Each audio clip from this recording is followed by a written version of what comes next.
같이 마음을 모아 묵도하심으로 주일 예배를 하나님 앞에 함께 드리겠습니다. 묵도하시겠습니다. 거룩하신 주님, 오늘도 우리와 함께 해주심을 감사드립니다. 고단하고 힘든 날들 가운데서도 우리가 주님을 의지하여 마음의 소망을 지키게 하시고 이 어두운 세상 가운데 믿음으로 행할 수 있도록 인도하여 주시옵소서. 우리 믿음의 조상들이 많은 시련과 역경 가운데서도 하나님의 말씀을 쫓아 신앙의 길을 걸었던 것처럼 우리도 자루나 우러나 치우치지 아니하고 오직 하나님께서 기뻐하시는 그 길을 걸어갈 수 있는 거룩한 성도가 되게 하여 주시옵소서. 오늘도 예배를 드립니다. 진정 우리의 마음과 뜻이 하나님 앞에 드려지는 시간 되게 하여 주시고 무엇보다 저희들의 메마른 심령 가운데 하나님의 은혜가 가득 찰 수 있도록 인도하여 주시옵소서. 감사를 드리며 모든 말씀 예수 그리스도의 이름으로 기도하였습니다. 아멘.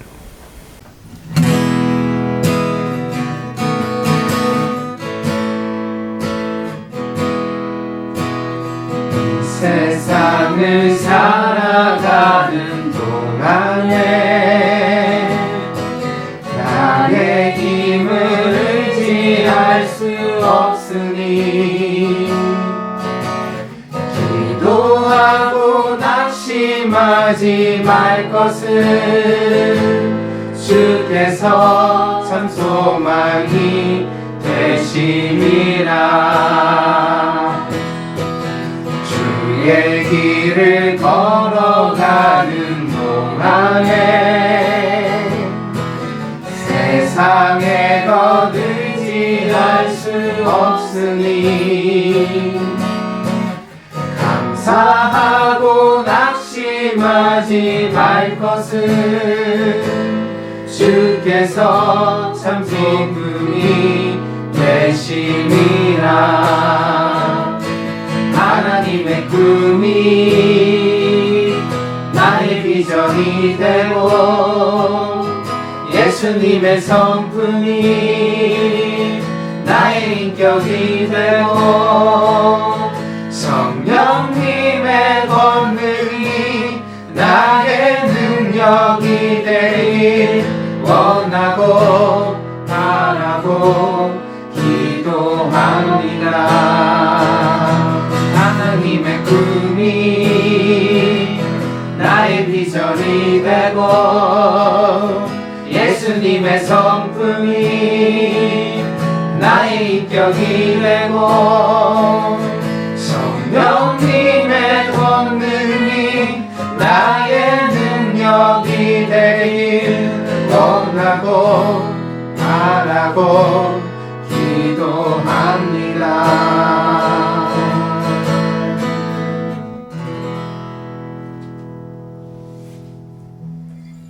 오늘 우리에게 주시는 하나님의 말씀은 창세기 13장 5절에서 12절입니다. 봉독하겠습니다. 아브라함의 일행 롯도 양과 소와 장막이 있으므로 그 땅이 그들이 동거하기에 넉넉하지 못하였으니 이는 그들의 소유가 많아서 동거할 수 없었음이니라. 그러므로 아브라함의 가축의 목자와 롯의 가축의 목자가 서로 다투고 또 가나안 사람과 브리스 사람도 그 땅에 거주하였는지라. 아브라함이 롯에게 이르되 우리는 한 친족이라 너나 나나 내 목자나 내 목자나 서로 다투게 하지 말자. 내 앞에 온 땅이 있지 아니하냐. 나를 떠나가라. 내가 좌하면 나는 우하고 내가 우하면 나는 좌하리라.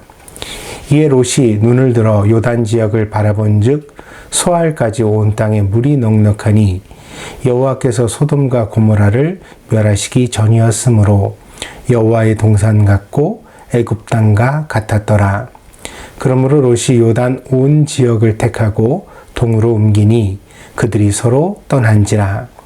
아브라함은 가나안 땅에 거주하였고 롯은 그 지역의 도시들에 머무르며 그 장막을 옮겨 소돔까지 이르렀더라. 아멘. 먼저 우리 어린이들 설교하겠습니다. 믿음의 조상 아브라함이 하나님의 음성을 들었습니다. 하나님께서 아브라함에게 말씀하시기를 이제는 고향을 떠나서 내가 너에게 지시할 땅으로 가라고 하셨습니다. 사랑하는 아빠와 엄마를 떠나서 모르는 땅에 가서 산다는 것은 매우 큰 용기를 필요로 하는 일일 것입니다. 그러나 아브라함은 기도하고 용기를 내어서 하나님의 말씀에 순종했습니다. 그런 아브라함 곁에서 함께 걸어주었던 고마운 사람이 있었습니다. 바로 롯입니다. 롯은 아브라함의 조카입니다. 롯은 참 씩씩하고 또한 착한 사람이었습니다. 그래서 아브라함과 롯은 늘 사이좋게 지낼 수 있었습니다. 그런데 그들이 함께 가나안 땅에 도착한 후에 그만 그 사이가 틀어지고 말았습니다. 아브라함도 롯도 모두 양떼를 가지고 있었는데 양들에게 서로 좋은 풀을 먹이겠다고 경쟁하다가 그만 목자들 사이에서 싸움이 생겨난 것입니다. 서로 미운 말도 하고 인상도 험악하게 짓고 주먹도 휘두르며 그렇게 싸움이 났습니다. 이 장면을 보고 아브라함은 몹시 속이 상했습니다. 그래서 조카인 롯을 불러서 이렇게 말했습니다. 조카야, 우리는 한 가족인데 이렇게 서로 싸우면 되겠니? 나는 평화를 원한단다. 그러니 무엇이든지 내가 너에게 양보를 할게. 내가 원하는 땅을 먼저 선택하면 그 나머지 땅에서 내가 살겠다. 본래 아브라함이 롯보다 나이가 훨씬 많았습니다. 그래서 아브라함이 먼저 선택할 수도 있었지만 아브라함은 롯에게 순서를 양보했던 것입니다. 롯은 조금 미안했지만 그래도 자기가 보기에 가장 좋은 땅을 선택했습니다. 롯은 이익을 보고 아브라함은 손해를 보는 것만 같았습니다. 그러나 하나님께서 이 장면을 모두 지켜보고 계셨습니다.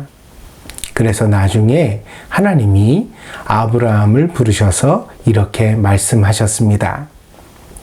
아브라함아, 내가 욕심을 부리지 않고 오히려 양보를 했구나. 내가 그렇게 양보하는 것을 다 지켜보고 있었단다. 그래서 나는 너에게 더 큰 축복을 주기로 결심했단다.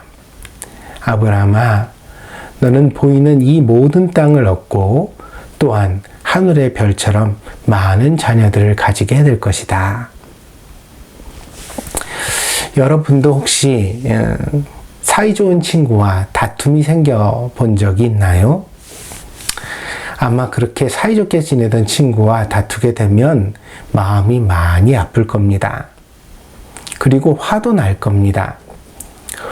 원래 사랑하는 마음이 있었던 것만큼 또 화도 나고 미워하게 되거든요. 그래서 이렇게 사이좋은 친구가 서로 다투게 되면 속상해서 밤에 잠도 잘 자지 못하고 또 엄마 품에 안겨서 엉엉 울 수도 있습니다. 그러나 그런 일이 있을 때 꼭 한 가지를 기억하시기 바랍니다. 그것은 하나님께서 우리가 서로 다투었을 때 어떻게 행동하는지를 모두 지켜보고 계신다는 사실입니다. 친구 사이에서도 양보를 안 하고 자기 좋을 대로만 하는 사람은 절대로 하나님께 복을 얻지 못합니다. 그런 친구들은 당장은 이기는 것 같고 또 원하는 것을 모두 다 차지하는 것처럼 보일 수도 있습니다. 그러나 결국에는 자기 욕심의 함정에 빠지게 됩니다. 양보만 하면 계속 손해만 볼 것 같지요? 그러나 결코 그렇지 않습니다. 왜냐하면 하나님이 계시기 때문입니다. 하나님은 양보하는 사람을 기뻐하시고 그런 사람에게 복을 주시는 하나님이십니다. 여러분, 오늘 이 시간에 잠시 생각해 보시기를 바랍니다. 사자는 늘 무서운 이빨로 양을 잡아먹지요.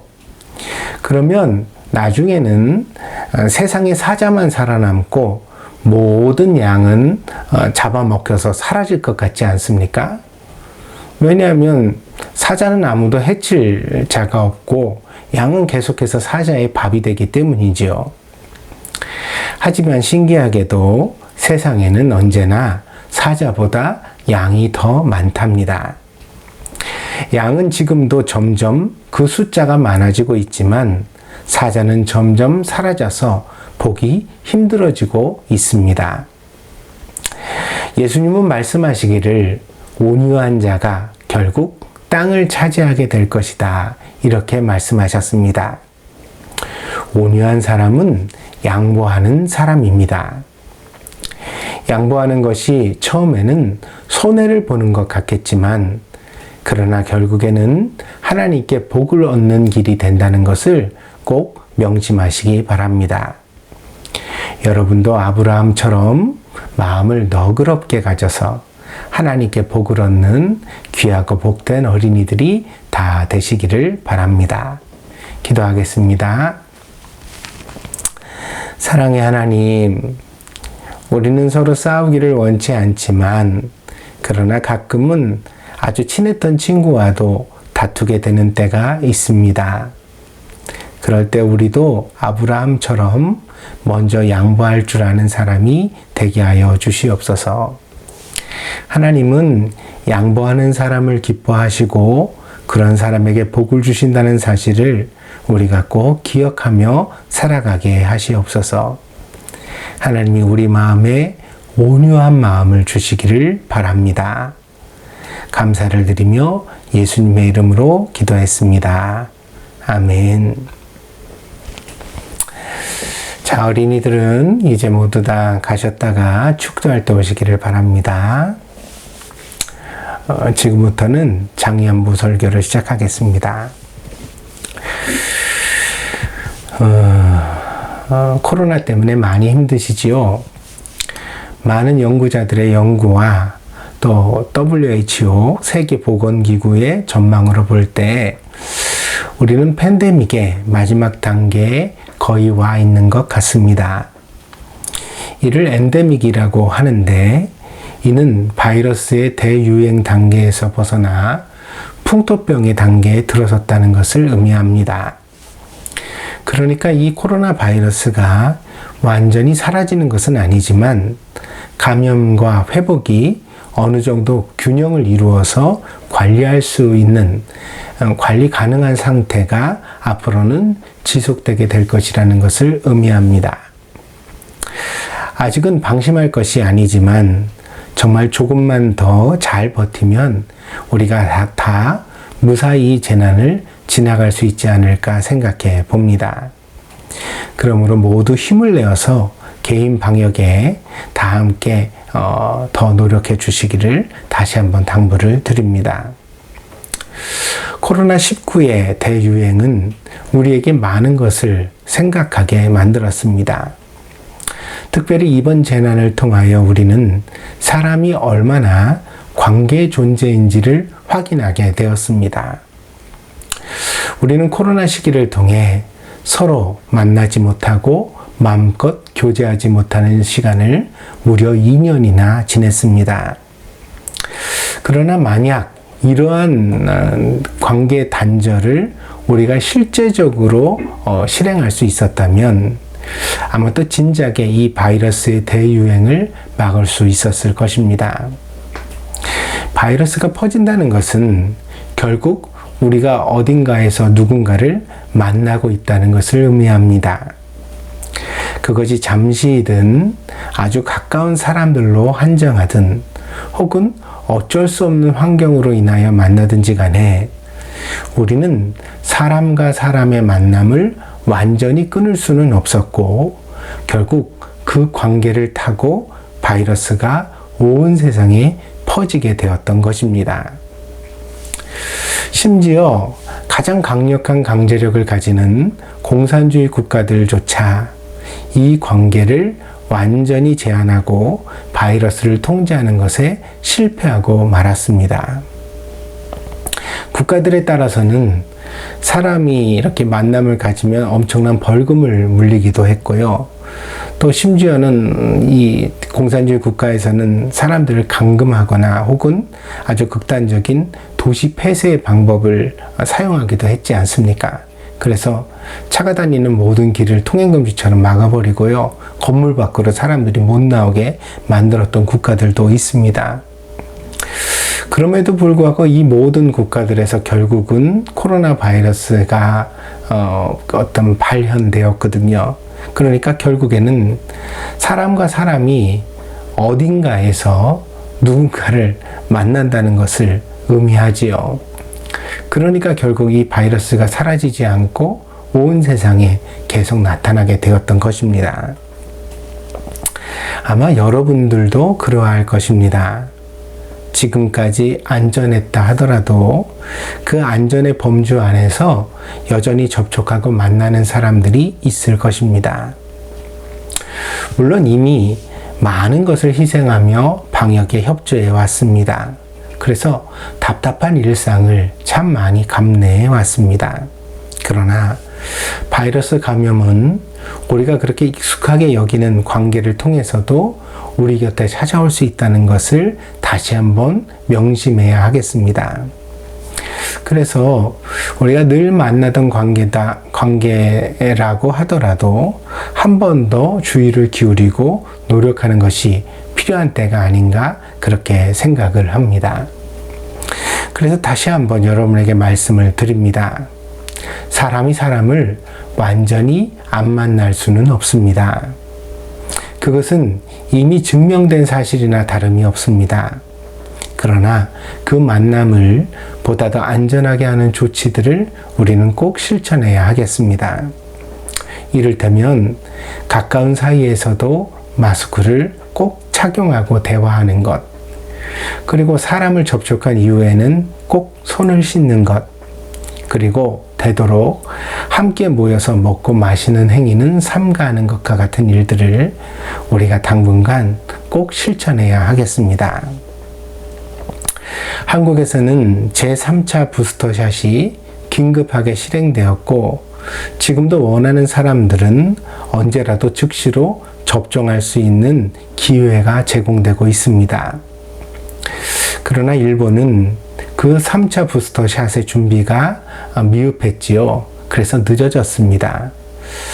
아직도 이 3차 부스터샷을 접종하려면 대부분의 사람들이 3월까지 기다려야 한다고 알고 있습니다. 그런데 이 한국에서 여러 가지 이제 보고되어지는 사실들을 보니까요. 이 오미크론이 증상이 좀 가볍다 하더라도 2차 접종을 마치고 3, 4개월이 경과한 사람들에게는 독감이나 혹은 독감보다 더 심한 증상으로 나타난다고 합니다. 그러나 이 3차 부스터샷을 맞고 나면 이것을 접종하고 나면 대부분 오미크론에 걸리더라도 가벼운 몸살기 정도로 지나가게 된다고 그렇게 보고되고 있습니다. 그러니까 적어도 우리 모두 부스터샷을 접종하고 한 주 정도 경과하여서 우리의 면역이 올라오는 시기까지는 각별히 이 코로나를 스스로 조심하는 것이 필요하다고 생각되어집니다. 아무쪼록 우리 동경드림교회 식구들이 마지막까지 함께 기도하며 이 코로나 상황을 끝까지 잘 이겨낼 수 있기를 바랍니다. 여러분 모두에게 하나님의 은총이 있기를 늘 기도하겠습니다. 창세기 12장에서 하나님은 아브라함에게 콜링을 주셨습니다. 이 콜링이라는 것이 이제 영어의 표현입니다만 다양하게 이제 해석되어집니다. 경우에 따라서는 사명이라고 불려지기도 하고 또 혹은 부르심이라고 번역되기도 하고 혹은 하나님의 명령, 계시라고 그렇게 말씀되어지기도 합니다. 아무튼 창세기 12장에서 하나님께서 아브라함에게 주셨던 콜링은 다음과 같습니다. 12장 1절 2절입니다. 여호와께서 아브라함에게 이르시되 너는 너의 고향과 친척과 아버지의 집을 떠나 내가 내게 보여줄 땅으로 가라. 내가 너로 큰 민족을 이루고 내게 복을 주어 내 이름을 창대하게 하리니 너는 복이 될지라. 이 아브라함은 믿음으로 이 하나님의 부르심에 복종했습니다. 그런데 이 아브라함의 순종에 하나의 오점이 보입니다. 그것은 분명히 12장 1절에서 하나님께서 친척을 떠나라 라고 명령을 하셨음에도 불구하고 아브라함이 자기의 고향을 떠나면서 한 명의 친척을 데리고 가나안 땅으로 향했다는 사실입니다. 그 친척이 누구지요? 바로 오늘 우리가 읽는 본문에 보이는 롯이라는 아브라함의 조카입니다. 이 작은 아브라함의 실수가 결과적으로는 아주 큰 결과를 이유로 만들게 되어지는데, 먼저 오늘 본문에서 보면 이제 이 13장에서 두 집안의 다툼이 일어나잖아요. 그래서 이제 서로 목자들이 다투게 되면서 결국에는 아브라함과 롯이 이 가나안 땅에서 서로 갈라서게 되는 그런 어떤 이별이 나타나게 되어집니다. 이것도 이제 조금 좀 안 좋은 어떤 상황이죠. 근데 이후로도 이제 어떤 일이 있냐면 롯이 결국은 아브라함을 떠나서 이제 소알들에서 살다가 이제 도시를 찾아가게 되는데 그 도시가 결국 소돔이었죠.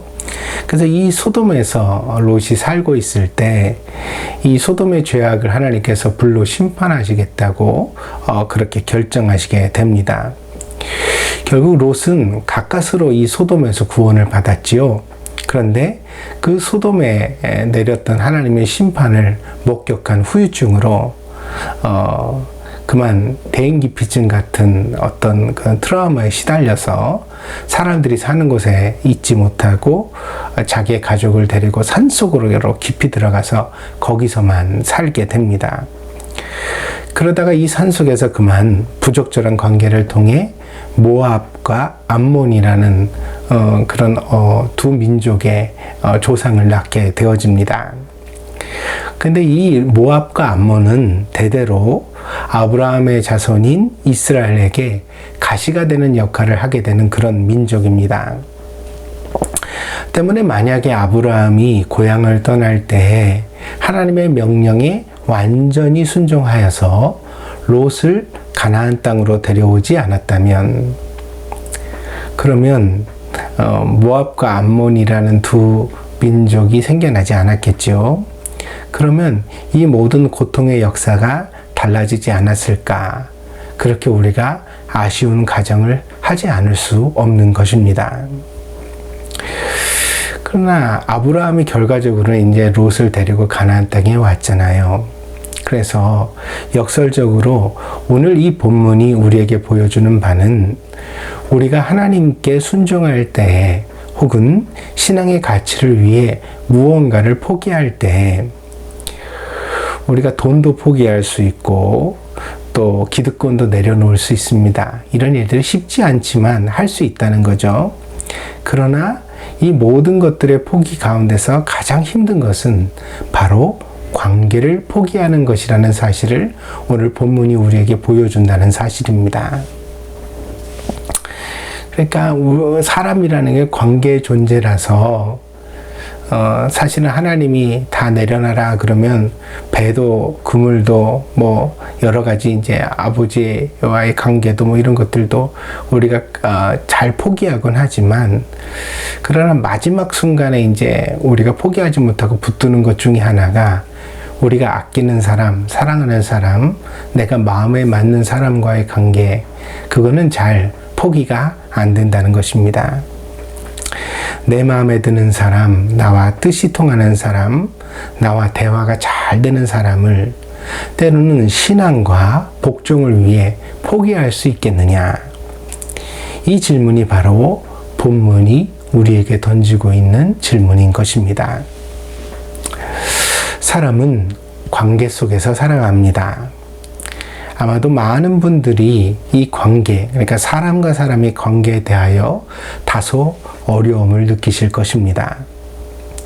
그래서 우리가 흔히 낯을 가린다고 이렇게 말을 하죠. 낯을 가린, 낯이라는 건 사실 얼굴이란 뜻인데, 얼굴을 가린다는 뜻은 뭐 잘생긴 사람만 좋아하고 못생긴 사람은 싫어한다는 그런 뜻이 아닙니다.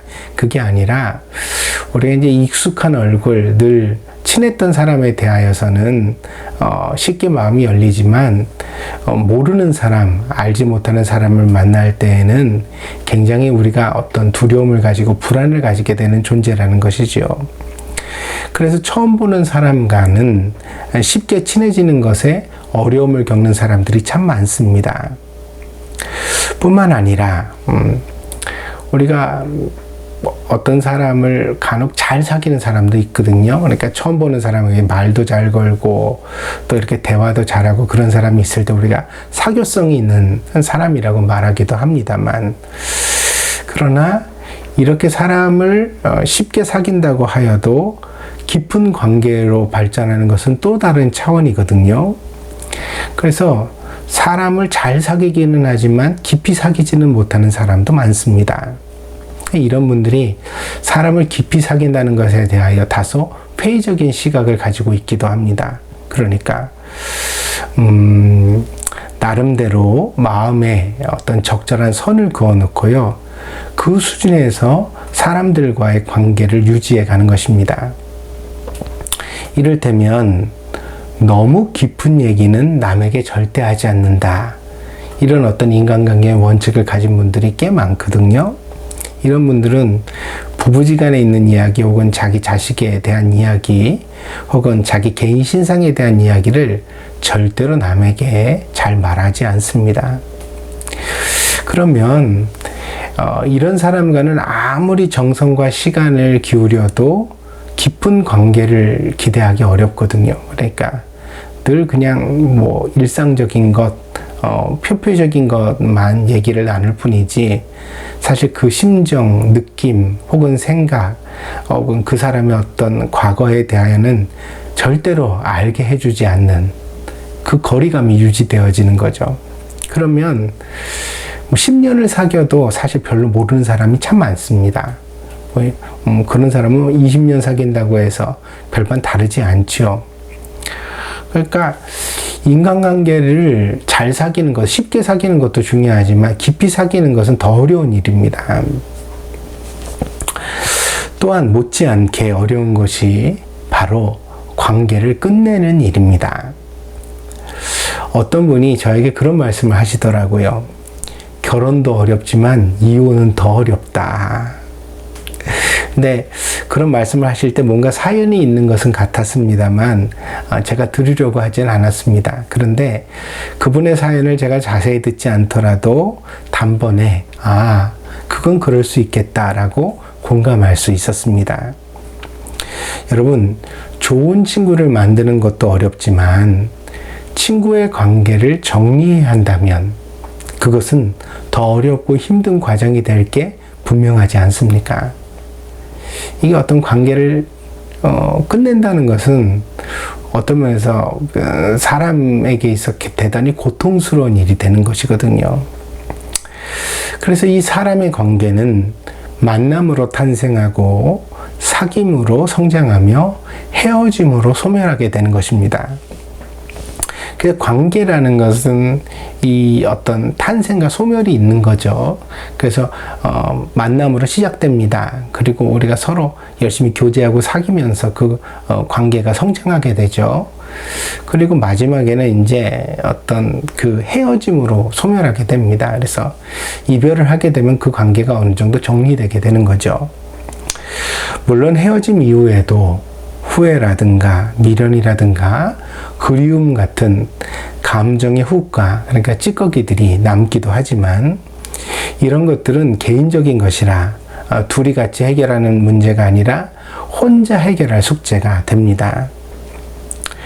결국 사람이 관계를 잘 가진다는 것은 좋은 만남과 훌륭한 사귐, 그리고 필요하다면 되도록 이제 여기까지 안 갔으면 좋겠습니다만 피치 못하게 필요하게 된다면 긍정적이고 깨끗한 이별, 그죠?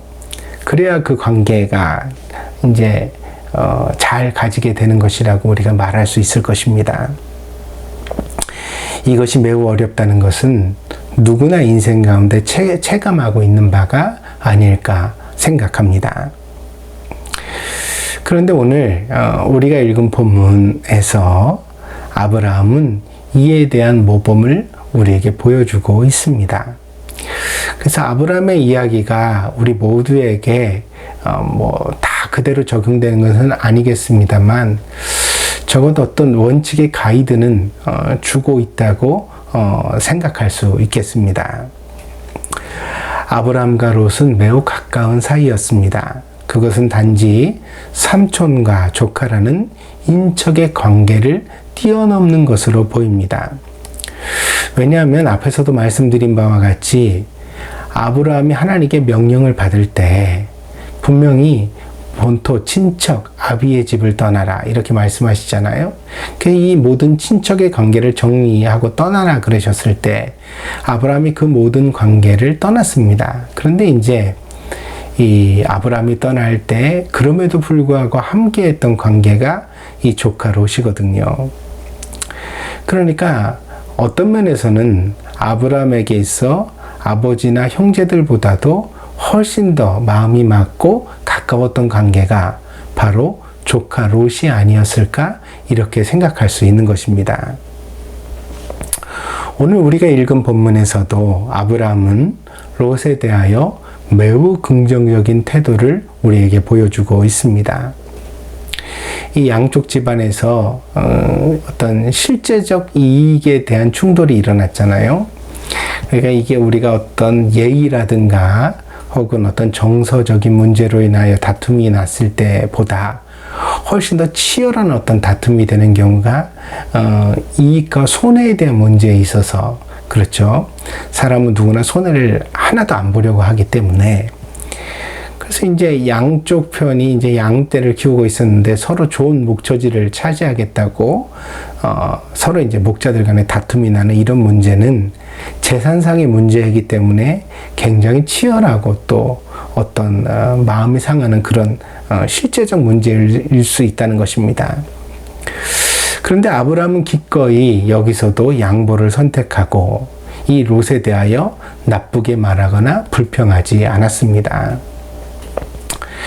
내가 삼촌인데 조카가 어떻게 네가 뭐 이렇게 나한테 할 수 있느냐 이런 어떤 그 뭐라 그럴까요? 섭섭한 말을 할 수도 있잖아요. 근데 본문에 보면 전혀 그런 말이 등장하지 않죠. 그러면서 오히려 좋게 말합니다. 우리가 친척이 아니냐, 그죠? 우리가 가족이 아니냐 이런 말을 먼저 하지요.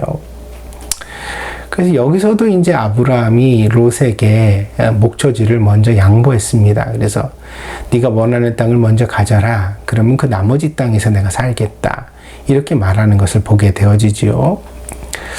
또한 이 13장 너머의 14장에 가면요. 어떤 일이 생기냐면 이 아브라함과 롯이 서로 갈라서 각기 다르게 살게 된 이유입니다. 근데 그때 이 지역에 그돌라오멜이라는 왕이 있었는데 이 사람이 정복자입니다. 근데 이 사람이 전쟁을 일으켰습니다. 자기를 섬기는 왕들과 함께 자기에게 반역한 왕들을 정벌하기 위하여 전쟁을 일으켰는데 그 그돌라오멜에게 어떤 반역을 일으킨 왕들 중에 소돔 왕이 있었습니다. 덕분에 소돔이 이제 이 그돌라오멜에게 약탈을 당하게 되거든요. 그래가지고 롯과 롯의 가족들도 전부 다 포로가 되어서 끌려가는 어떤 비참한 형편에 처하게 됩니다. 그때도 이제 아브라함이 자기의 어떤 가솔들을 이끌고 추격해 가거든요. 사실 아브라함의 이 가솔들이 400명 정도였다고 그러는데 그돌라오멜은 그보다 훨씬 더 큰 군사력을 가진 강한 왕이었거든요. 사실 아브라함이 이길 수가 없는 상대였습니다. 그럼에도 불구하고 아브라함은 목숨을 걸고 롯을 구출하기 위하여 전쟁을 감행했고, 하나님께서 아브라함과 함께 하셔서 이 전쟁에서 승리하고 롯과 그의 가족들 그리고 소돔의 모든 사람들을 구출해 올 수가 있게 되었습니다. 그래서 이때도 이제 아브라함이 롯에게 어떤 은혜를 끼치게 됩니다. 그리고 또 18장에 가면 하나님께서 소돔의 죄악을 보시고 불로 심판하시게 되거든요. 근데 하나님이 불로 심판하시기 전에 아브라함에게 이 사실을 알게 하셨죠. 그랬더니 아브라함이 의인을 위하여 중보합니다. 그래서 의인과 악인을 함께 멸하시겠습니까? 정의의 하나님이 이렇게 이제 기도를 하게 되어지는데, 여기서 아브라함이 말하는 의인이 결국에는 롯과 롯의 가족이었습니다. 그러니까 아브라함이 롯의 가정을 구원하기 위하여 중보했던 것입니다. 아브라함은 끝까지 롯을 아꼈습니다. 그런데 여기 참 이상한 점이 성경에 보입니다. 무엇이냐면, 이렇게 아브라함이 여러 번 롯에게 은혜를 끼쳤다면, 그리고 양보를 했다면, 이 조카인 롯이 아브라함에게 감사를 표현하거나 혹은 아브라함에 대한 애정을 표현하는 내용이 나올 법도 한데, 성경에 전혀 그런 내용이 없다는 것입니다. 본문에서도 아브라함이 롯에게 양보할 때 롯은 주저없이 자신의 이익을 챙깁니다. 뿐만 아니라 이후의 구원과 중보에 있어서도 롯은 전혀 아브라함에게 보답하지 않을 뿐더러 한마디의 감사조차 표현하지 않고 있습니다. 롯이 특별히 무례하고 나쁜 사람이었던 것은 아닙니다. 왜냐하면 하나님께서 소돔의 멸망에서 롯과 그의 가족을 구원하신 것은 물론 아브라함의 중보를 받으셨기 때문이기도 하지만 결국 하나님도 롯을 의인으로 인정하신 바이거든요. 그러니까 롯이 나쁜 사람이었다면 아마 소돔에서 구원을 받을 자격을 가질 수 없었을 것입니다. 롯은 자기의 환경에서 나름대로 신앙생활도 열심히 했고, 또 소돔에서도 보는 바와 같이 나그네를 보면 후대했잖아요. 그러니까 그 나그네를 잘 대접할 줄도 아는 어떤 너그러운 사람이었고, 그건 나름대로 의롭고 선한 삶을 살았던 그런 사람임에 분명했습니다. 그러나 롯은 이상하게도 아브라함에 대하여만큼은 무심하고 각박해 보입니다. 은혜를 입어도 전혀 감사하지 않고, 혹은 아브라함에 대하여 전혀 어떤 감정적 애정을 이유로 표현하지 않는 그런 모습이 성경에 나타나고 있습니다. 아마도 어쩌면 본문의 사건이 앙금을 남긴 것이 아닐까, 그렇게 생각해 볼 수도 있습니다. 그의 목자들과 아브라함의 목자들 사이에서 다툼이 일어난 것도 섭섭했겠지만, 무엇보다도 먼저 아브라함이 롯에게 이별을 하자고 제안하고 있잖아요. 그러니까 어떻게 자기와 함께 정말 낯선 가나안 땅으로 이렇게 왔는데 이곳에서 어떻게 먼저 우리가 서로 이별하자, 갈라서자, 이런 말을 아브라함이 자신에게 할 수 있는가? 롯의 입장에서 생각해 보면 아브라함이 고향을 떠날 때 오직 그와 마음을 같이하여 자기도 함께 떠난 건데, 낯선 타향에서 이렇게 아브라함이 먼저 이별을 하자고 말하니까 아마도 배신감을 느끼지 않았을까, 그리고 섭섭함을 느끼지 않았을까, 그렇게 생각해 볼 수 있습니다. 그러나 아브라함 편에서는 절대로 그렇지 않았습니다. 아브라함은 자신이 손해를 보기 때문에 이별을 하자고 한 것이 아니라 평화 때문에 서로 이별을 하자고 말했던 것입니다. 그러니까 우리가 함께 평화를 잘 지켜나갈 수 없다면 좋게 헤어지는 것이 좋겠다, 뭐 이런 의도를 담았던 거죠. 뿐만 아니라 이제 그의 말에서 친족이라는 단어를 확인할 수가 있는데요. 오늘 본문에 이제 8절 9절이죠. 아브라함 이렇게 되어져 있습니다. 8절입니다. 아브라함이 롯에게 이르되 우리는 한 친족이라 나나 너나 내 목자나 내 목자나 서로 다투게 하지 말자. 내 앞에 온 땅이 있지 아니하냐. 나를 떠나가라. 내가 좌하면 나는 우하고 내가 우하면 나는 좌하리라. 그러니까 이게 여기 이제 친족이라는 말이 이제 12장 1절에서 하나님이 본토 친척이라고 말할 때 이제 병행을 이루잖아요. 그러니까 결국 무슨 말이냐면 아브라함이 뒤늦게나마 자신이 하나님의 말씀에 전적으로 순종하지 못하고 있다는 사실을 깨달은 것이 아닐까 이렇게 생각해 볼 수도 있습니다. 아무튼 사람 관계는 참 복잡하고 힘든 것입니다. 사람은 원하든 원치 않든 오해와 갈등의 파고를 겪습니다. 함께 가까이 살아가는 사람들 사이에서 그것은 어쩔 수 없는 경험입니다. 그럼에도 불구하고 우리의 관계가 지속되는 것은 아마도 오해의 대부분은 시간을 통해 진실이 드러나기 때문이고 또한 갈등이 다소 있다 하더라도 서로의 인내와 노력으로 그 갈등을 계속 극복해 가기 때문이 아닐까 생각해 봅니다. 때문에 좋은 관계는 반드시 시간을 필요로 한다는 것을 우리가 기억해야 되겠습니다. 이 관계에서 시간이라는 것은 또한 인내를 의미하는 것이기도 하지요.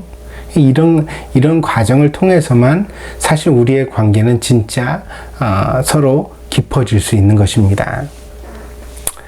세월을 통해 증명하지 못한 관계는 아무리 당장 좋아 보이더라도 그리고 그 말이 아름다워 보이더라도 아직은 모래 위에 지은 집처럼 위태로울 수 있다는 것을 우리가 기억해야 되겠습니다. 그래서 이제 몇 마디 말 나눠보니까는 막 의견이 서로 맞고 서로 기호가 같고 막 이래 맞장구를 치고 막 그런다고 해서 사람에 대한 판단을 너무 좀 조급하고 성급하게 하는 분들이 있는데 관계를 건강하게 가져가기 위해서는 그러지 않으시는 것이 좋겠습니다.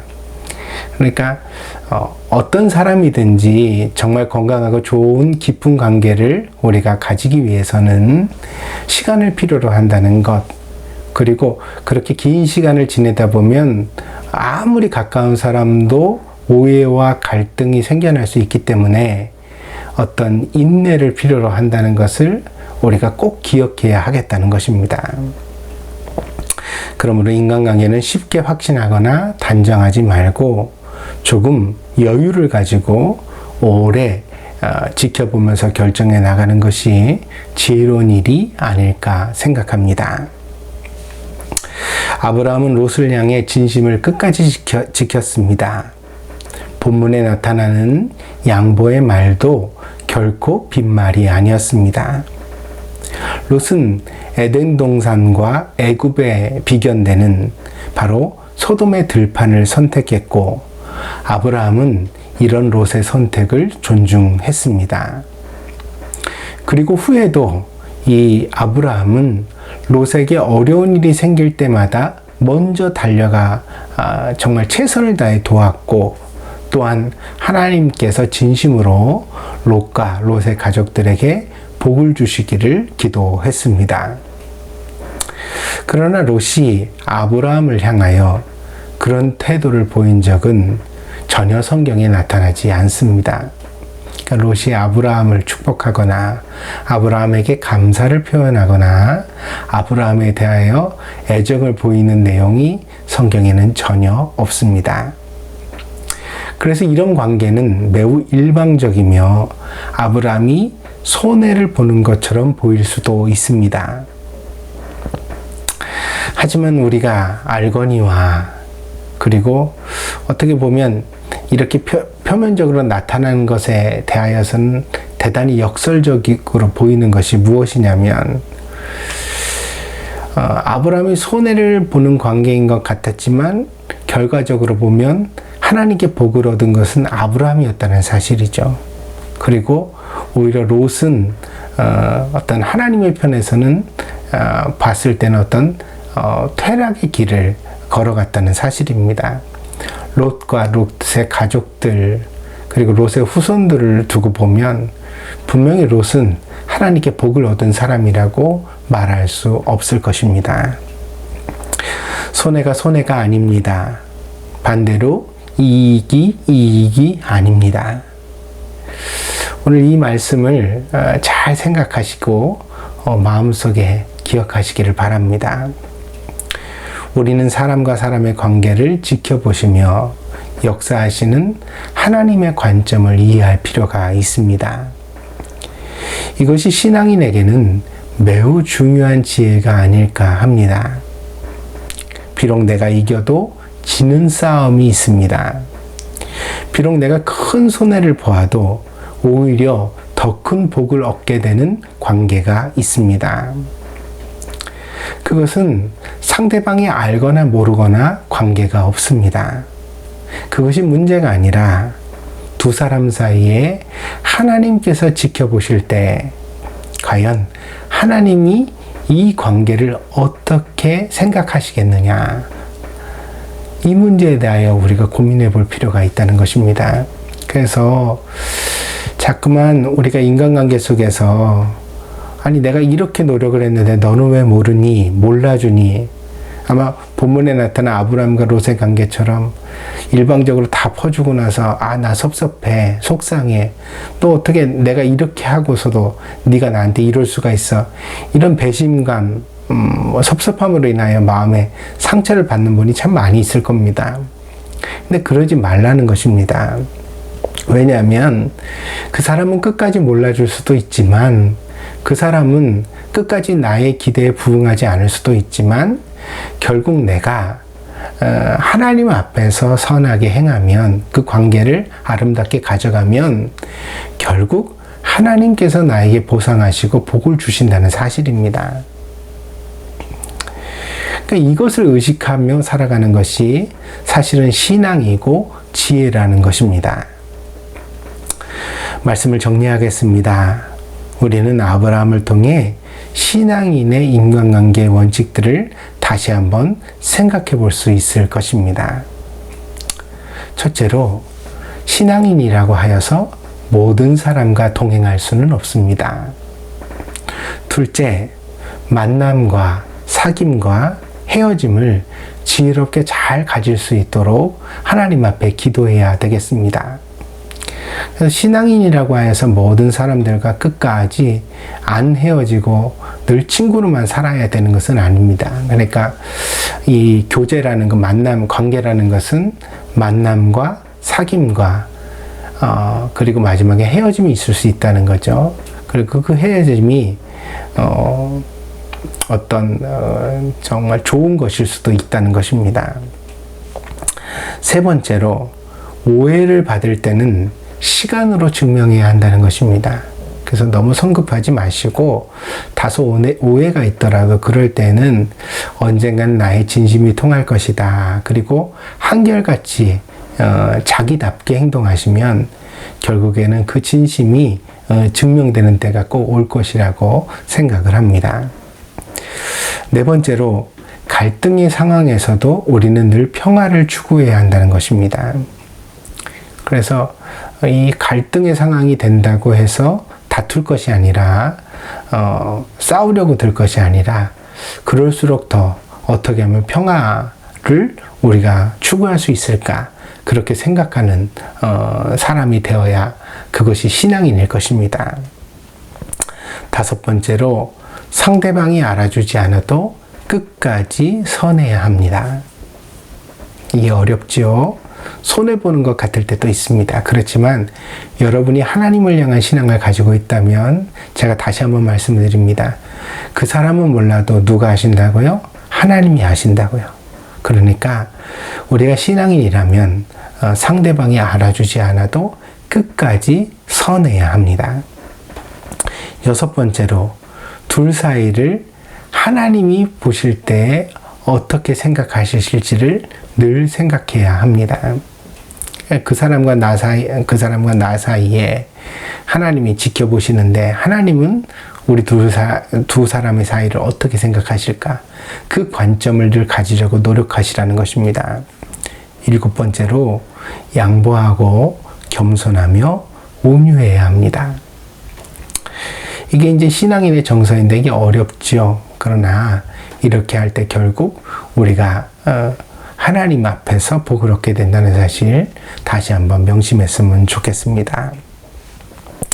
이런 원칙들을 명심하여서 풍성한 관계의 축복을 누리는 그런 신앙이 되시기를 다시 한번 예수 그리스도의 이름으로 축복드립니다. 기도하겠습니다. 복되신 주님, 나이를 먹어가면 좀 더 성숙하고 그리고 또 익숙해질 줄 알았습니다. 그러나 나이를 먹어가면서도 점점 더 인간관계에 어려움을 겪는 저희들입니다. 우리들의 부족함을 신앙 가운데 채워주시고 하나님의 지혜를 더하여 주셔서 주님, 우리가 바른 관계, 건강한 관계를 가질 수 있는 신앙인이 되게 하여 주시옵소서. 아브라함이 그러했던 것처럼 우리도 좋은 관계를 가지기 위하여 노력하는 사람이 되기를 원합니다. 주님, 오늘 성경 말씀을 통하여 우리에게 주신 원칙들을 마음에 새기게 하여 주시고 무엇보다도 신앙인답게 아름다운 관계를 가지는 저희들이 되게 하여 주시옵소서. 다시 한번 감사를 드리며 예수님의 이름으로 기도했습니다. 아멘.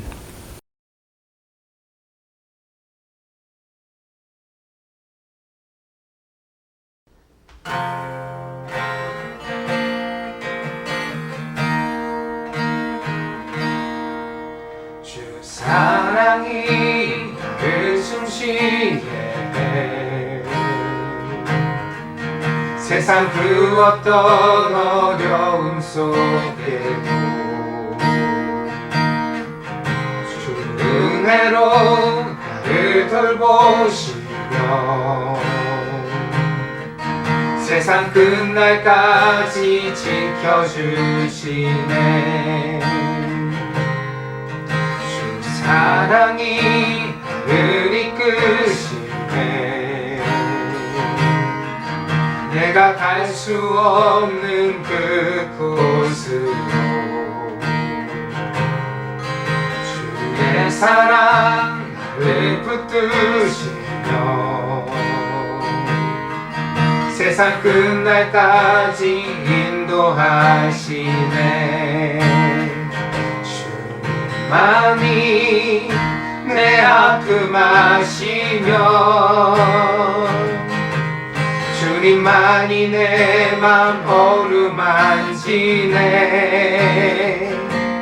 어느 누구도 나를 향하시 주님의 사랑을 끊을 수 없네. 주만이 내 능력이시며 주님만이 나의 구원이시네. 어느 누구도 나를 향하시 주님의 사랑을 끊을 수 없네. 주만이 내 아픔 아시며 주님만이 내 맘 어루만지네. 어느 누구도 나를 향하시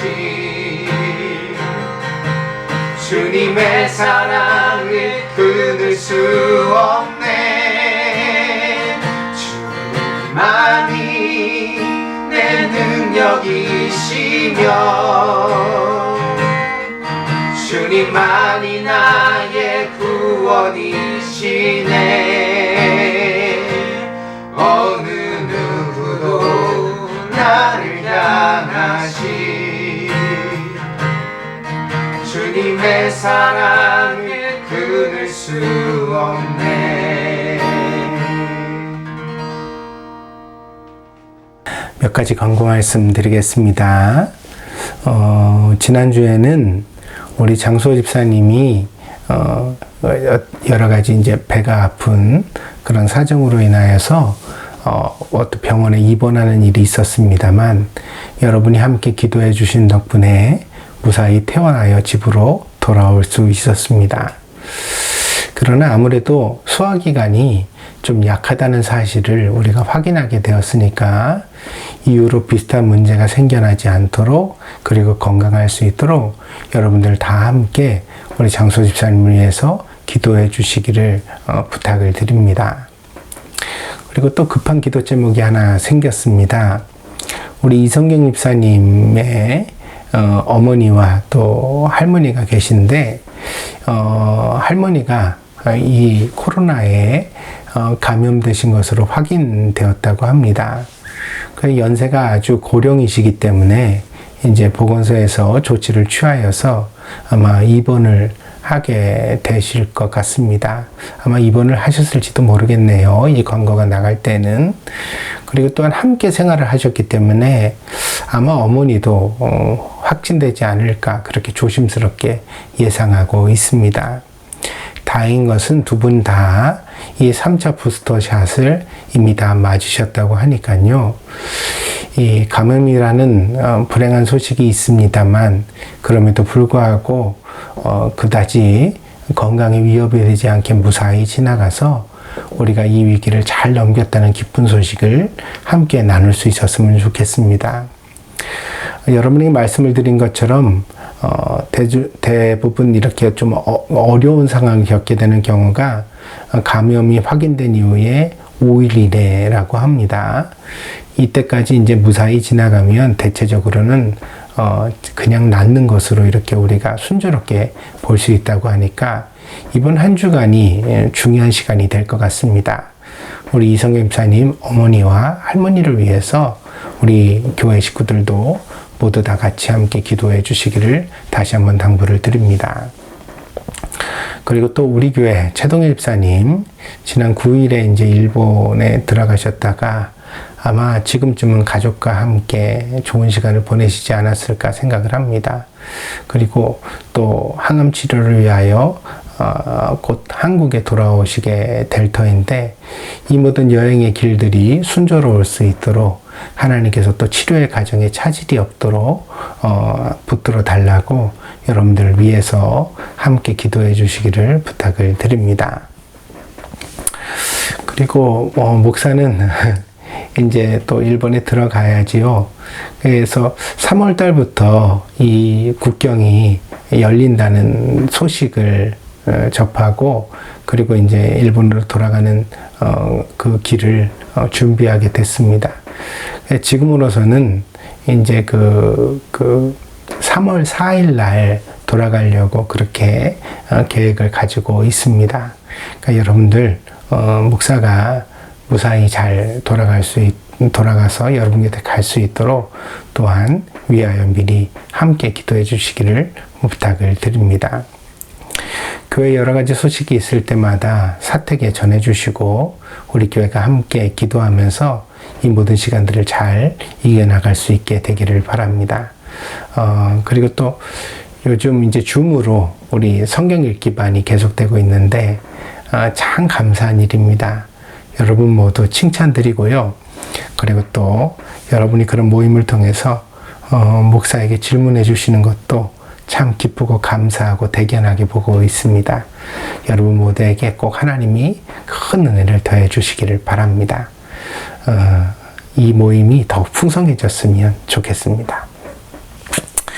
자, 다른 광고가 없으시면 우리 다 함께 잠시 기도하고 그리고 축도로 예배를 폐하도록 하겠습니다. 복되신 주님, 우리가 살아가는 모든 걸음걸음 하나님의 은혜가 필요합니다. 우리는 주님의 은혜 없이 살아갈 수 없습니다. 주님의 은혜가 우리를 붙들어 주셔야만 모든 것들을 감당하며 이겨나가며 또한 선한 열매를 맺어갈 수 있습니다. 주님, 저희들을 더욱 그 은혜의 손길로 붙들어 주시고 하나님의 정의로운 길로 인도하여 주시옵소서. 특별히 주님 앞에 간구합니다. 우리의 조국 대한민국이 대통령 선거를 목전에 두고 있습니다.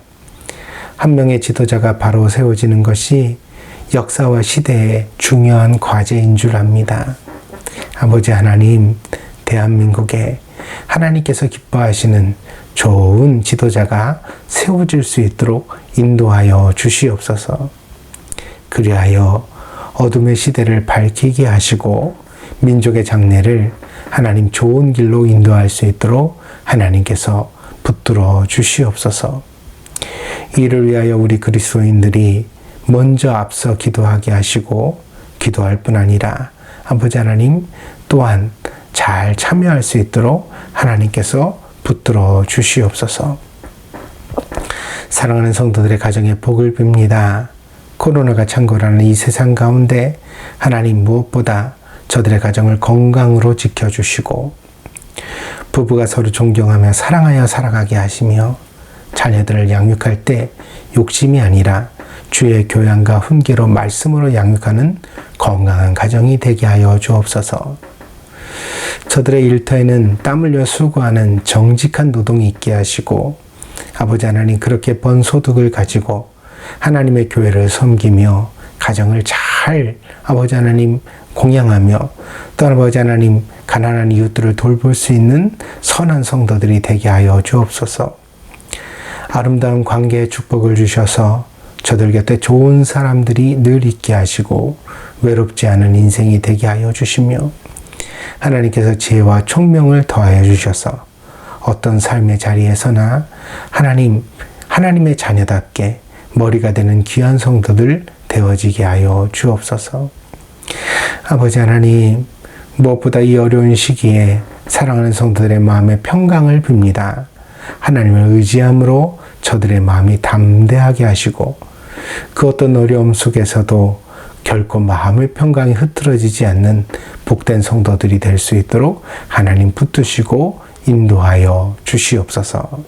지금은 우리 교회 머리가 되시는 예수 그리스도의 한량없는 은혜와 아버지 하나님의 극진하신 사랑하심과 성령의 감화 감동 내재 충만하신 역사가 오늘 동경드림교회에서 마음과 뜻과 정성을 함께하여 예배드린 사랑하는 성도들 머리 위에 저들의 가정과 직장과 저들의 학업과 저들의 모든 미래 위에 지금으로부터 영원히 함께 계실지어다.